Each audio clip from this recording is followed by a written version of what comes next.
Waiting for the last person to join in. Howdy, ladies and gentlemen. Welcome to one more session of Smartlead's Office Hours. My name is Akash, your customer success manager here at Smartlead.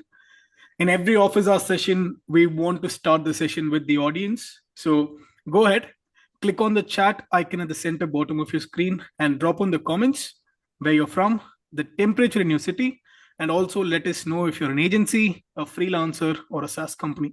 Again, center bottom of the screen, chat icon, drop your comments.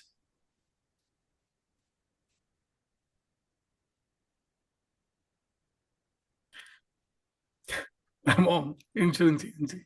I know that. Doreen, Vegas, baby. Let's go. Hyderabad IT Services, Pedro from Mexico, Valencia, UK, freezing. Right, GTM freelancer. Lovely. Thank you for jumping in, Charlie. Sanjay, London, Management Consultancy. Lisbon, Manila, as always, global audience. Thank you so much for taking the time for this, folks. And while you keep the comments coming, why are we here? Right? So, the topic of today's session is replies don't equal revenue. Because most teams optimize their opens and replies and they completely stall. So, Dimitar maps the stages that actually drive revenue booking, show, and close and gives the SLAs, scripts, and simple scorecards that lift one another, right? If you want a predictable pipeline, you need more than a good opener.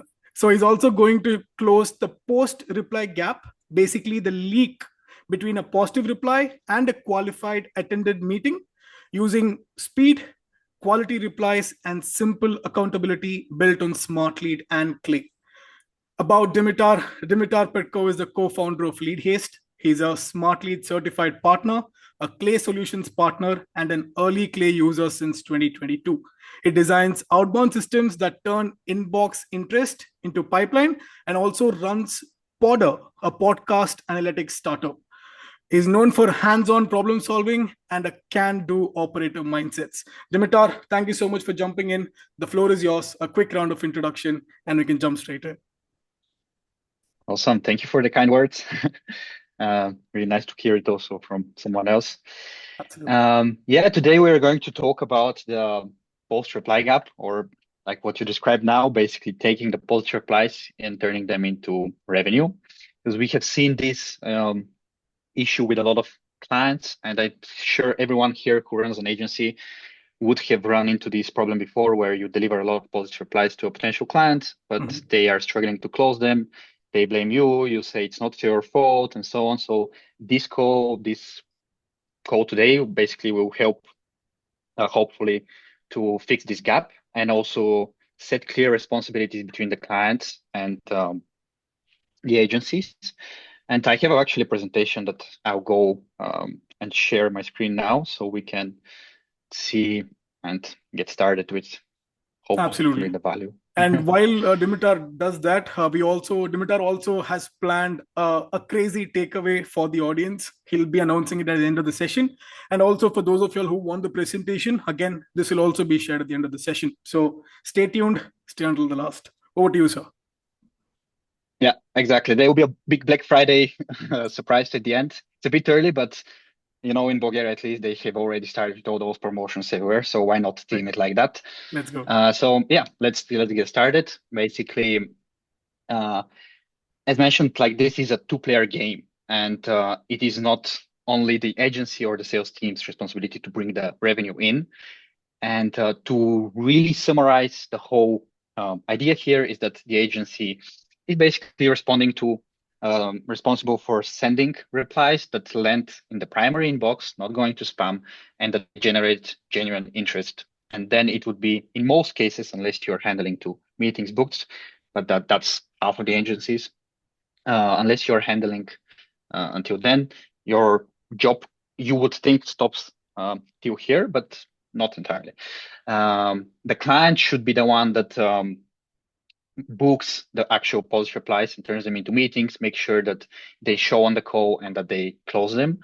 And it is important for the agency to actually assist them with this part of the funnel as well, basically the bottom funnel, because you'll be judged on the close revenue. You're not going to be judged by your positive replies or anything. Like you could optimize based on that because this is the metrics that you have the most control over, and this is what you see on your end mostly. But after all, even if you have 1,000 positive replies and they did not manage to close a single deal, this client will churn. So this is something that needs some working on. This next slide basically shows the responsibility map that we show to clients before we even start working together. Kind of hits, let's say the responsibilities from day one, and so make it clear who is responsible for what. We've broken it down into 6 stages from sending post replies, meeting books, held qualified opportunities, and close one, and certain KPIs that you should follow on each stage. I'm not going to go through all of the words on this slide because it's quite a lot, and you have the presentation. It's also on our website, so you can check it later. But the whole idea is that, yes, you do the list building, you scrape the leads and all of these things. The client approves all of that. And once they get the post replies, you should help and consult them on what scripts to use, how to make it easy for them to reply to leads, give them instant alerts, send them reminders, create feedback loops on all of these. And basically, this sums up a bit of what we are going to talk about today as well. So I'm not going to waste time on all of these words and just start with the bullet points here. And we are going to have this presentation basically first looking at the sales team's problem, and then we are going to look also at the agency problem. So as again, two-player game, and we break it down one by one. A common symptom of sales team that they have this issue with closing and this nurturing of post replies is if they have basically less than 20% of post replies turned into book meetings. Of course, this can be a bit different depending on your industry niche, offer, your social presence, because as everybody knows, when you get a post replies, people will check you on LinkedIn, you'll check your website, check your clutch reviews and all of these things. So the more you have of that, the more you'll be able to turn down the line into booked calls and therefore pipeline revenue. So this is an important metric to follow. And other things are that, let's say, the sales team is not replying to the leads fast. And this is maybe one of the most important. We are going to have a few interesting data points in the next slides, specifically to that one, because people actually take a lot of time to reply. Like it is, in my opinion, very surprisingly, but when you hear the numbers in terms of hours and days that they take to reply, it is just crazy. And ideally, it should be under 15 minutes during business hours, of course. So this is kind of like a goal. If you're not there, you need to work on that. We've seen many clients and companies basically reply with copy-pasted messages, can't respond to every single person. They're also not great. First, not personalizing, already kind of a red flag. But then they're saying things like, "Dear customer, here is my booking link. Looking forward to speaking with you." Like this is not a good reply at all. We're going to look into specific examples in just a second, but ideally you would not call them a customer before they're actual customer. You're not going to make them work to find time on your calendar by sending them this message and nothing else, like not answering their concerns or reconfirming their interest because they just replied positively, reconfirm it that they made the right choice to take action on this email, right, and make it easy for them to book a call. And just sending the LinkedIn, the Calendly is not an option. You should ideally also send to manual times and let them choose their preferred option. Do they want a manual scheduling? Do they want a calendar? And so on. Other things are that you're not sending follow-ups. A lot of people think that, oh, it was post reply and then I send them my link, but they did not book, and that's it. It's not like this person just gave you consent that you can reach out to them, and they also showed you interest. So basically, in my opinion, this is a lead, and you can follow up as many times as you want, of course, without being super annoying. But basically, until they say no, they are a lead. So you should be following up like twice is the bare minimum. Ideally, you would do more, and you would add them also to nurturing sequences to your CRM and so on, and have them in the future, maybe even do quarterly or yearly campaigns to them. But you should store that, and this is a potential lead until they say no. Other teams have this single channel thinking issue where email is nice, it works, it's Mhm. great, but you can amplify it a lot by just once you have this warm prospect because they replied positively with interest, you can amplify the effect after that for the bottom of the funnel if you just start thinking about phone and LinkedIn. And you should, this may be a bit for the agency side later, but you should also make it easy for sales team that they do that even if they're not specifically having a cold calling team or anything like that. Like you should simplify it for them so they can actually start executing and connecting with people on LinkedIn, sending them a message there as well, and just going multi-channel once you have the warm replies. It's there. Well, if you have thousands of them, maybe it gets hard. You will need some automation, but in most cases you will have several per day. So you could also do it manually. Like it's not that hard. Get the phone, call them, and Right. you will see crazy results with that. Right. And one question regarding that, Yeah. right? So how about GDPR? Can you nurture leads that haven't opted out like that in Europe? Is it still okay? Well, this is a very sensitive topic, and it is a bit of a gray area. Right. I'm not an expert of GDPR, so I'm not giving any advice Right. here.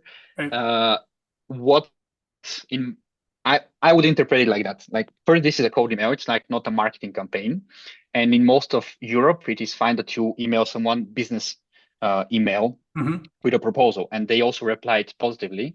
So Right. you already have a two-way interaction. So you should be almost 100% good to go with GDPR once they replied positively. I know that Germany is a bit different because they have another law on top of GDPR. So there you might be a bit more careful. But overall, I would say that if you have a positive reply, you should not be worried about GDPR at all because you will be sending them basically something that they're genuinely interested in. It's not like spam. It's not like you're sending True. it to completely random people. Um, yeah, but again, I'm not a lawyer, so please don't take my words for it. Do your own research or contact a professional if it Right. really gets there. Makes sense. Thank you. No worries. And yeah, the last three bullet points here are basically like the lack of nurturing sequences. This is a bit again for to tying back to the CRM, but if they don't reply to the first or second follow-up, you should still add them to a sequence where you can tag them maybe quarterly. Maybe your offer changed. You can Mhm. let them know. Maybe they are now interested, or maybe there was an industry event that happened, or you add them to your Clay tables where you can do signal tracking for them, or maybe there is a leadership change in that company that could be a great reason to reach out again, maybe funding or those job posting, like maybe they start following Smartleads on LinkedIn, Right. great signal. So, and that's not only for the ones that did not engage, but also for the ones that book a meeting with you. But until they show, you should still kind of work hard to make sure that they actually come to the meeting. Right. And you can make those nurturing flows that we're going to explain in a second. And then the post meeting and all of these nurturing flows. Like if you Google for nurturing flows around meetings, you would see a ton of ideas. So I'm not going to go crazy in depth here because there is a lot of content out there already.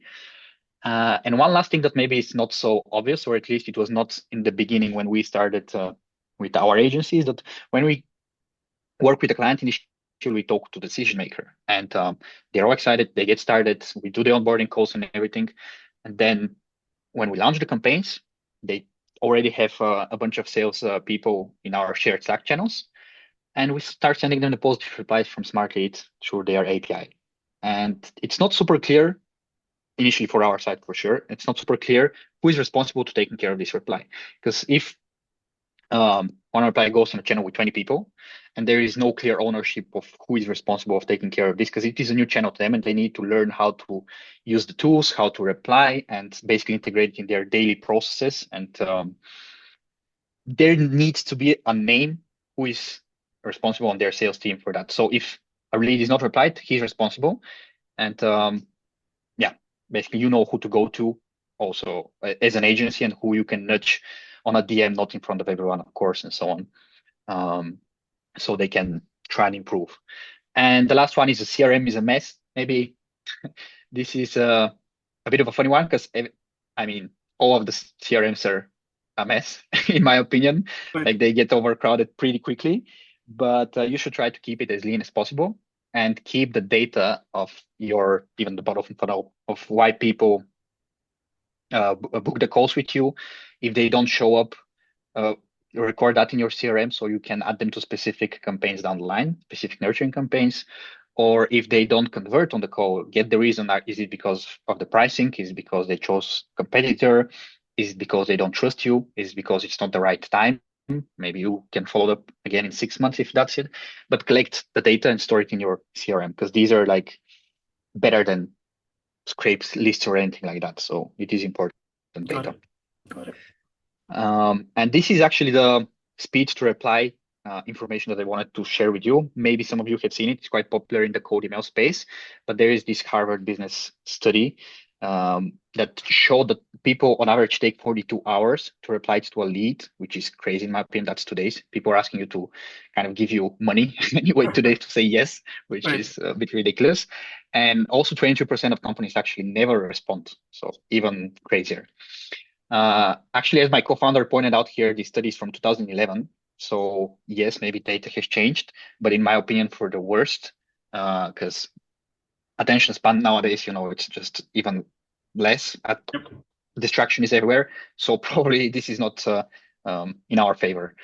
And the impact of all of these numbers is, you can see here, like if you reply within 1 hour, you're 7 times more likely to have a meaningful conversation with a key decision maker. And 7 times might not sound that much, but it's like 700%. I mean, that's a lot. And if you compare that to 24 hours, you're 6 times more likely. So that stacks up quite a lot. Within 5 minutes, 21 times more likely than waiting 30 minutes. So if you can reply instantly while they're still in their inbox, that's really the best. And I didn't know about this before, but 78% of B2B customers actually would buy from the first vendor, which is a bit funny because I would do my research. But anyway, that's the data, that's Harvard. So I'm not going Right. to say anything other. And again, another example to two scenarios, very simple one. Let's say you have 30,000 leads in each, 100 positive replies, show rate and close rate are the same, just the meeting booked rate is a bit lower. 20% is kind of like an industry benchmark. Like it can be a lot higher. It can also be a bit lower, but it is a starting goal for a lot of companies. And this is what we also mentioned to clients. But 5% is also normal if you don't have any of the things that we kind of discussed now, like nurturing sequences, reminders, good follow-up strategy, following up and answering to leads and so on. Like we've seen it across clients that they also have 5% meeting booked. And you can see the impact in terms of deals. Less Right. than one deal and 3 to 4. Imagine now one deal is 10,000 USD Mm-hmm. and your agency charges them 10,000 USD. Here they are not even breaking even with overhead and so on. They're negative, not worth it their time. They go on churn. Here they're already on 3 to 4 ROI. So Yes. it makes sense for them. They will stay, and it's a huge difference. And you're not responsible for that, which is the funny part, because you're generating the same pipeline for them. They're just not converting it here. So it is important to help the client if they need help, of course, because some people are great at it. I'm not saying everyone is shit, by the way. I want to be clear about that. But yeah, there is also this ROI calculator that we have and use internally. I don't think I'm going to go on it right now because we might take the presentation. It's going to take a bit of time, but maybe after the call, if someone is interested, we can share it and we can play with it. But the whole idea is that when you talk to clients, I think it is useful that you share the actual ROI on their campaigns Right. based on their LTV, how many contacts you contact and so on, and how all those metrics with the meeting book rate, health, and so on play in those scenarios. But let's get into some stuff that you can take away home and use right away after this call if you want. But this is just an example reply on how you can reply to a prospect that just showed interest to you. So you would first, appreciate you reaching out about the topic. Short answer, yes, we do this for similar company, and the typical lift is 120%. Happy to walk you through and how it would look like for Smartlead, for example. Mm-hmm. So it is not like straight, okay, book my link here. Like we are acknowledging their reply, reconfirming their interest, and then we continue with two menu options. And then also, if they're not ideal, here is the calendar. And we also send them a short case study on how we handled a similar concern that they have.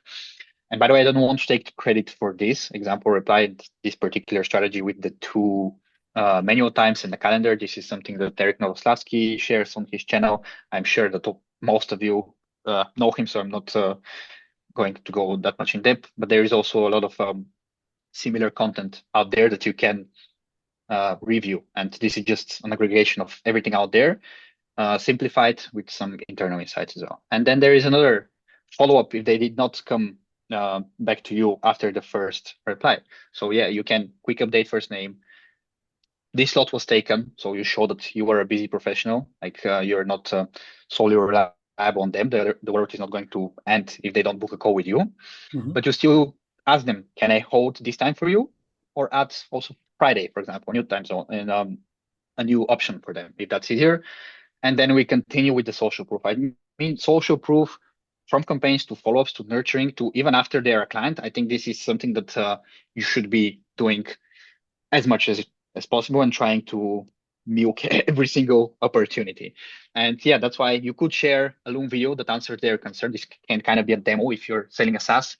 You could be sharing case studies, very short and so on, because you don't want to say also the same thing. So share different case studies. And you can also send them video testimonials or clutch reviews or anything like that.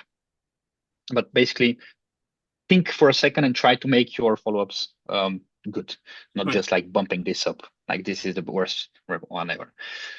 And once they book a meeting, you should have an automation with emails every 2 out there with like Calendly you would be able to set that up pretty easily. If you want to go next level, you can also hook it with Clay and enrich more the lead and make it more personalized, but the simple version is good enough. And it is something like that.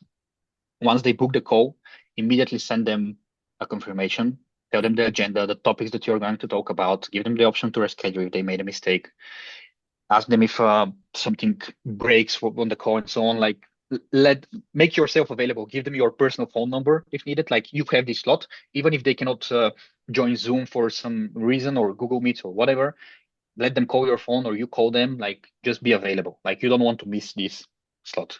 And then again, continue with the social proof. 2 hours before the meeting, confirm, kind of like a reminder that the time is still good.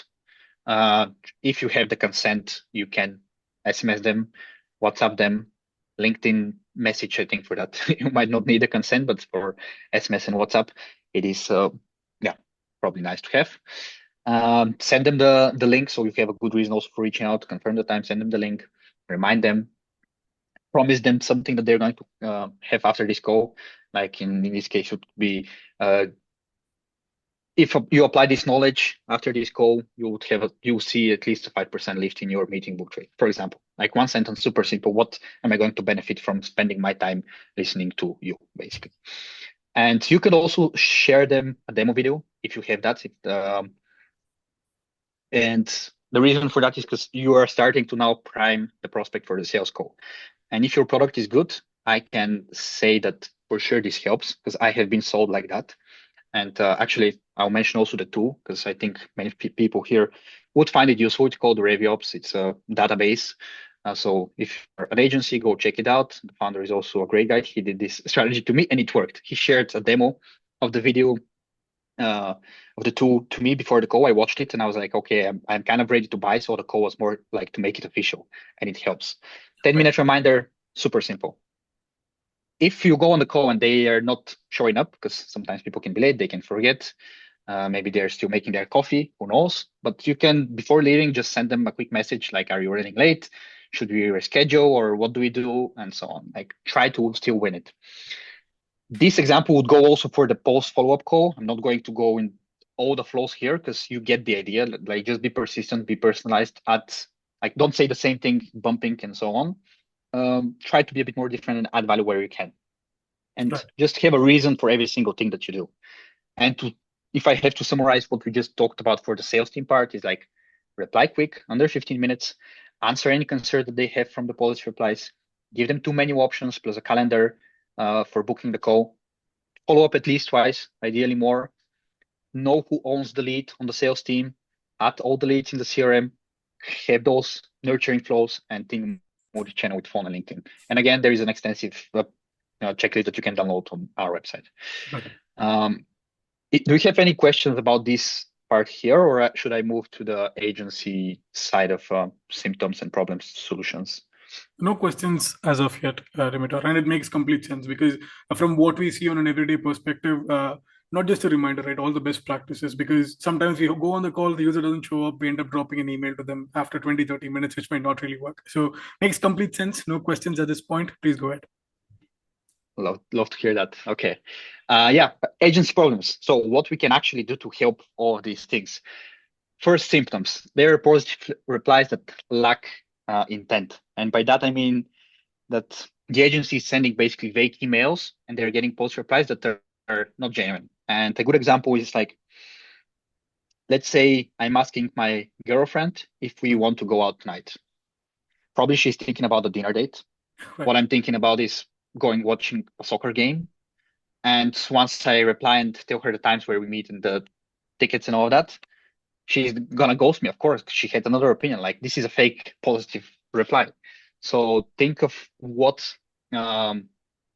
is the prospect thinking when you write your sequences, and try to answer all of their possible concerns and questions. So if you have kind of like a frequently asked questions, like I don't know if it's a trust issue or pricing or anything like that, like why should they take the time to even reply or to take the call with you is something that you should always be answering. Like, why do I trust this person? Like, this is a very basic one. Like, this also comes to the social proof thing, but you should be answering concerns and pains or however you want to frame it. But in your copy, that should be already there. So you don't waste time after someone replies positively and just is asking for more information because they did not have enough to make the decision from the start. Right. You are not assisting with multi-channel enough for the agency. And we are going to share an example of how we hand off leads and also ideas on how to even improve that, because there is always room for improvement. But also, if you're not sending any reminders, alerts, or any automated assistance to the client, you are missing out and not helping improve those metrics. And this is actually one of the main reasons that we also use Smartlead, because with their API, we are able to do a lot of these things. And you are not having a good enough feedback loop or a non-existent one. And by that, I mean those three things. It can be more, but in our case, we use escalation forms, which is something super simple. When there is a reply, positive or negative, people can just take the Smartlead link, submit it in a form with a very short description what they think about it. Like, this is a bad fit, disqualify future leads that are similar to that. Right.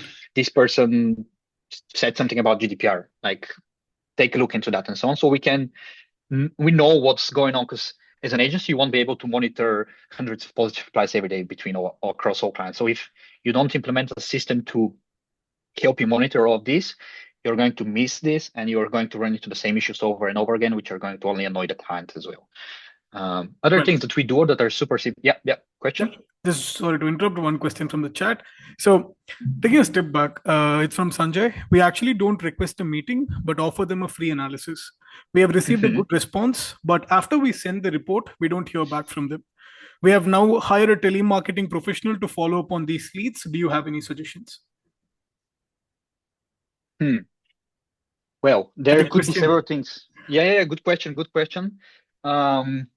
It depends. You could try also delivering the value on a call, but also make sure that you explicitly say that this call is not going to be a sales call and that you are going to deliver the value. You could still give them a sneak peek in the email, but try to then share it on the call. And like we do have a similar call to action actually for a client where it's a Google Ads competitor analysis. And what we do there is that we also offer them 100 USD in case that if they go on a call and they don't find it like useful, we are so confident that we're going to send them $100 right after that, no questions asked. And this helps.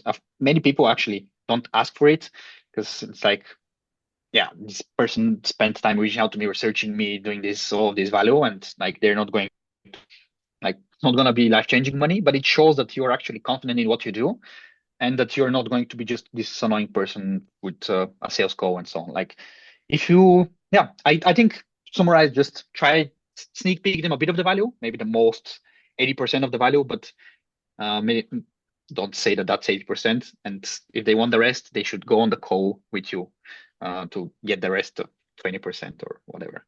Awesome. And Makes if you're bold enough, you can try the $100 strategy. I think it's worth it. I think Rippling invented that, and I see it every now and then in cold emails. And for some clients it works, for some no. Some are okay with that strategy, some are not. But yeah, up to you. awesome. Makes sense. And I'm just bumping one more question from Kirti. I know it's slightly off the topic, but she's raised it twice. So, is there a cheaper option for Clay to populate lists? What's the best way to personalize emails? Good question. It depends on what you want to personalize, because there will be always a cheaper option than Clay. It's just gonna be a bit more manual. I'm pretty sure you can even, like, if some of you here know Kirill, he's on YouTube. I think Kristalis was his family name. I'm sorry if I got it wrong.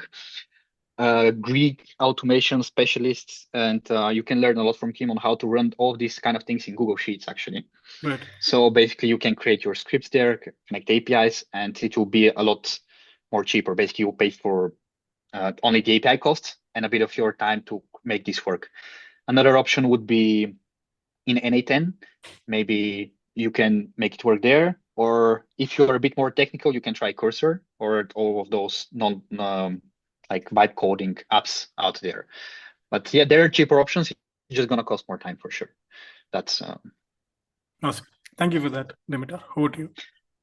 no worries. Yeah. And then okay, so the Slack replies, this is just the simplest form of feedback collection. When we send a positive reply to a client in a Slack channel, that's how we do it. We ask people, like the sales team, to reply on that lead first, so we know that they actually saw it and they're taking care of it. And if it was a good reply, like if it's a good lead or if it's a bad lead, because if it's a bad lead, we'll know as soon as they reply there, and we can add this to our conditions and disqualification rules in Clay. So we know in the future we are not going to contact, I don't know, customer support job titles, for example, or whatever it could be. And then the hands-on analysis. This takes a bit more time, but you could do maybe once a month per client or so. And basically just go in their account, look through the positive replies, see how they replied, and try to give them constructive feedback. Like send them links of each reply and what you think was good there, but also what you think is maybe could be improved. And yeah, and why you think, like explain your reasoning. That's also important, so they can understand and start thinking a bit more like you. This helps. And the checklist again of all of these things can be downloaded on the website. But to summarize again, send them instant alerts, implement feedback loops, add them to Clay, set clear responsibilities from day one, make it easy for the prospect to express interest. I did not cover this, but basically when you do CTAs, in some cases you could finish like, if you're interested, to reply with demo, and I'll know to follow up on you, basically.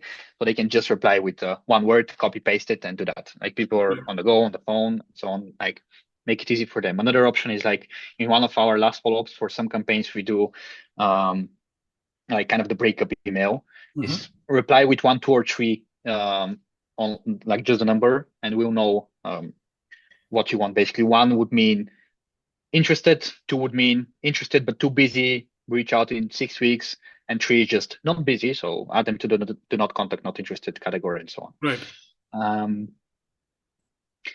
Yeah, I think the rest of the things I covered here, monitor the quality, all of these things. So the full checklist with a bit more explanations is on the website. This is how we hand off leads at the moment. So again, the Slack notification, lead email, try to keep it simple. The category, their phone, so they can call, and the link to Smartlead.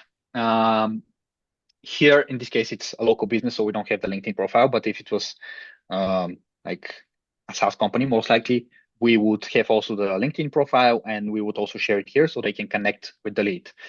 And you could also send reminders. Again, with the API from Smartlead, you can do that. You can collect all the responses within interested category that is not sent, but it's replied, and then you can send it so they can know that there's some still pending. Maybe they missed it between all the replies. And you could also turn on the new Smartlead reply agent. Actually, this is something that we're testing at the moment, and we like what we see to help and draft the replies for your clients, because then you can kind of prompt it, you can give the resources for it to use, you can give your calendar link there, you can give how more context on how to handle all the concerns and all of those things. So I think if you're not doing any of the things that we just discussed now, turning this on is going to already give you a massive boost in all those metrics. Another interesting thing here is we have, for example, a client, actually from this example, local businesses, where they are calling the lead as soon as, like even before replying to the email, they're actually calling on the phone. And on our side, we have automated a message for them to help them do that. So there is a post reply. Within 3 minutes, they will receive a reply back that says, great, I'm away from my desk at the moment. Can I give you a ring in 5 minutes, or later today is fine? So basically we kind of let them know that we're going to call in 5 minutes. And if they're not fine with that, they're just going to reply and say, okay, don't call me now, I'm busy. Right. Or later that day as well. So this is also something that works really well for this particular client. And some next level ideas, we're not doing them, but maybe in a far future or not so far future, we'll start doing that as well. But you could also score those leads based on job titles, the seniority level, location, company size, all these things. So you can give a priority score for the sales teams to know on which ones to prioritize if you have quite a lot of them. Right. Other things are like implementing a claim process. So the sales teams know who is responsible for a certain lead. If someone is off, then route the lead to another person and so on. Reply from Slack. We tried doing this. We are temporarily not doing it because just Slack gets a bit cluttered. But if you figure out the better interface, you could also just handle the replies from Slack if that's what the sales team prefers and so on. Like you can get very creative with this. And then some other fun creative ideas, if there are no questions. One of them is, again, credit to Eric Novoslavsky, but kind of as a last chance to the people who replied positively. You followed up already a few times, but they're not replying, and you're like, okay, fuck it. I will still try to get this call. And you can send them this, basically book a meeting in the calendar without asking them. Right. And sending them an email after that to let them know that you actually did it and that you marked this free so they can overbook it and so on. And maybe not everyone will like it, so you have to see if you're fine with this strategy. But it's kind of like a last chance win or lose like scenario. So you will know for sure after that if there is a chance that they convert or they're going to go to the do not contact list. Right. So this is one thing. Another thing, this 100 USD that we mentioned that we do actually for a client is like just end with a PS line. I can make the 15-minute call worthwhile. And if it's not, and you think I wasted your time, I'll just pay you 100 right away. And of course, you have to be confident and you know that you deliver actual value to do this. But again, a bit stands out from the regular cold email that are, hey, I can help you get X in 1 week without spending anything or whatever. A third thing is that something that we are actually doing in our own agency is we are rewarding sales teams when they do well. Right. And what I mean by that, we send them post replies. If they close that lead, they'll get 500 in discount applied over 5 months. And of course, there is a cap on how much you can get per month. But basically, give them a small reward for doing their job a bit. So if they're happy, we'll be happy. If they're closing more, their ROI is going to also increase because we are also going to charge them less. They're also going to close more and so on. So it's really a win-win situation. And we know that they'll stay longer term. So it is, again, creative strategy to make these win-win situations. True. And this kind of sums it up. And I will now go ahead and post this on LinkedIn. But basically, my co-founder, we agreed that we are going to do work for 3 months for free for someone from here that goes on LinkedIn. There is a post there that you can just comment, and I'll send you the link to a form where you can enter your name, company name, and 2 more questions. And after that, at the end of the month, we are going to choose one person who will win those 3 months of free cold email for their company. I want to note that you will still be covering the costs in your own tools, in your own accounts. We are going to set it up for you. And we are going to work for free for you, basically. So you cover the costs, and we are going to do scraping, copy, strategy, all of this automation that we just discussed now, and hand you off leads. So yeah, the caveat, you pay the cost. If you want, you can go and check it out on LinkedIn, and you can just comment there, and I'll send you links after that. I send the link manually. So if I don't reply within 5 minutes, please wait a second. If I don't reply with 1 day, please nudge me, follow up, and I'll send it. But yeah, I think that kind of sums it up. Some credits here. My co-founder, all of his ideas and strategies are also in these presentations, and some of the thought leaders out there. There are probably more that I've got ideas from throughout time, but I cannot mention them all. And a few communities that if you know, you know. But yeah, and follow me on LinkedIn. I would love to connect with every one of you and talk Clay, Smartlead, anything. Feel free to DM me any questions and so on after this call as well. I'm open to discussions.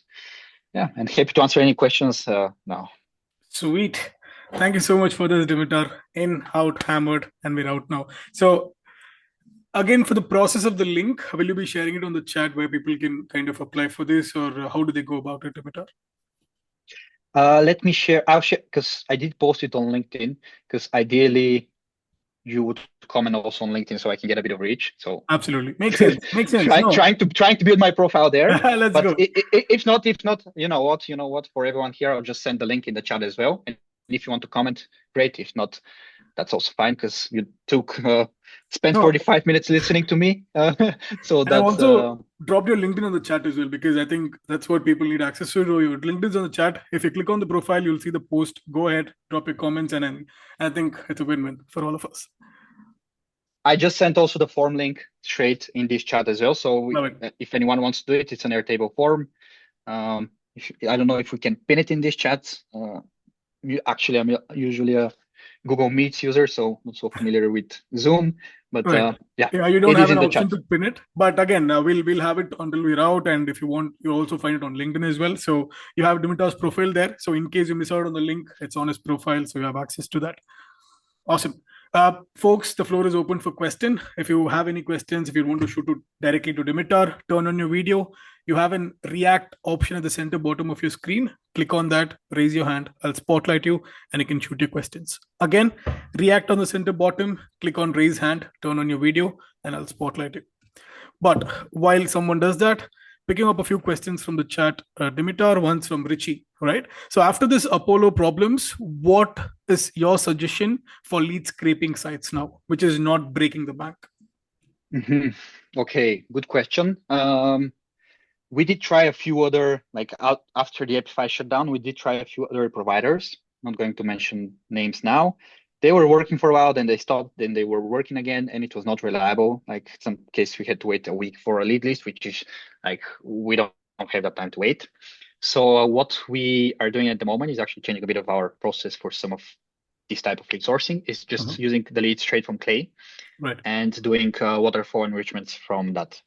Happy to also talk about all the waterfall enrichments and all the API calls we use in Clay and so on, if that's of interest. But basically, we use Clay to find companies, then find people, because it's, again, LinkedIn type of data.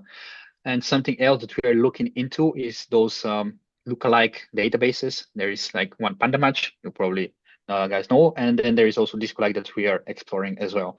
But for now, the current campaigns are running on Clay and then further enrichment for emails. Actually, something cool that I don't know if people here all know about this, but Clay just added, I don't know when, but in the last few months, secretly more data points to their company and people's list. So you could now filter also by B2B, SaaS, and all of this by revenue size. They also do AI summary descriptions of each company. So it's not only the LinkedIn company description that maybe you can use to personalize something on, but also you can use Clay's intelligence and actually save some time filtering and doing if is this company a B2B one or not checks. So that's quite useful as well. Awesome. Thank you for that. Next question is from Bhushan. So I sell FB ads plus Google ads plus creatives for e-com brands. I tell prospects that I've already made an ad and they get it when after they reply. When they do, I make ads on the spot and after 3 to 6 hours they get it. This is time intensive. So what deliverable do you think I should send instead? Well, if they love that, maybe I think that you should actually try and find a way to make it quicker. So save time, automation, maybe hire someone from Upwork or someone who can vibe code or do N8N automations. And if it works well and you can automate it and people love it, I would do that. If it is something that they don't love that much, maybe you should not be doing it in the first place. But yeah, if it works, just figure a way to make it faster, because you just kind of hit the goat if they like that and it converts and so on. Just make it smarter, or even if you cannot automate it because it is creative work and so on, so it can be a bit tricky, then maybe try to hire someone and create SOPs for that. Yeah, go that way. Got it. Awesome. One more question from Kirti. So I think Kirti sells solar panels, right? So what kind of personalizations can I add to companies who we would want to add solar panels to? I heard personalization is the key. Can anyone think of some good examples besides roof size? Well, I think personalizations are only important when they make sense and when they add value. If it is only for the sake of personalizations, I think it's a bit useless and a waste of energy and OpenAI credits. So you should think in the prism of them. So like, what would they want to hear? What do they not know about maybe their competitors, or what they didn't know about their market or something, and try to share it with them. But without knowing too much about the niche, it's a bit hard to say. And if you're doing a lot of personalizations now, why don't just A/B test an email as well without any personalizations to see if they actually make a difference, and try different things. For local businesses in general, I can give ideas. I don't know if they would apply to your case, but you could include their phone number because it's on Google Maps. So you can kind of show a bit of you basically spend time to research them. If you say, hey, I thought I will call you on I was about to call you on your phone number, but I thought I would send an email first, and you can put in the bracket your phone number. That's an easy one, and you have that information for every local business. It could also be, I don't know, local restaurant. You all know that, close competitors, because you have the coordinates and you can find some as well. You can see if they're missing some data on Google, maybe booking links or things like there. With location data, you can become a bit creative. With all of those things, you just need to see if they add value. Like, you can cite Google reviews and all of these things. Makes sense. Makes complete sense. And Bhushan has come with a follow-up question, the Google ads, Facebook ads. So makes sense. But the problem is I've made 15 plus ads, all better than the brand's original ads, but all ghosted. Context, I've reached out to 5K people across 2 niches. Well, tough one. If you want to go next level and you're confident that those ads are better and that they're going to make them revenue, you can add some kind of a guarantee and make it like a no-brainer offer for them, so that they run the ads. And if they don't convert it, if the competitor or their current ads are converting at 3 ROI or ROAS in this world, and you don't get to 3.5 or 4, whatever, basically make some improvement, they won't pay you a dime or something like that. Or if you want, you can also run it in your account or your money. If you like, if there is a way to make a control test so you don't spend crazy to acquire this customer. But again, if your customer's lifetime value is 20,000, even if you spent like, you already got them on a call and created the ad for them because they gave you all their customer details, like their persona and so on. So they spent some time already, so they're quite invested. And if you may take a step further and say, okay, I'll actually spend 1,000 of my budget to run this ad to show you that it is more effective, it is still good, because maybe you spent 1,000 already to get this lead and call, and 1,000 more to prove the ad works. But if they're worth 20,000 to you, it's still like quite a good return on investment. So it is a bit of a math problem here as well, if you look it through that. But if that's not an option, then maybe try other analysis, or just maybe there is another lead magnet that can be run. But there are ways that you could just start testing and see what works and what not, and do the math. Always do the math. Awesome, makes sense. And earlier you had mentioned a person for the Google Sheets automation, right? So can you name them again so that the users can check them out? where he builds automations on Google Sheets and he has content on that? Yes. Let me bring it up here so you can see his. I'll share just his YouTube channel.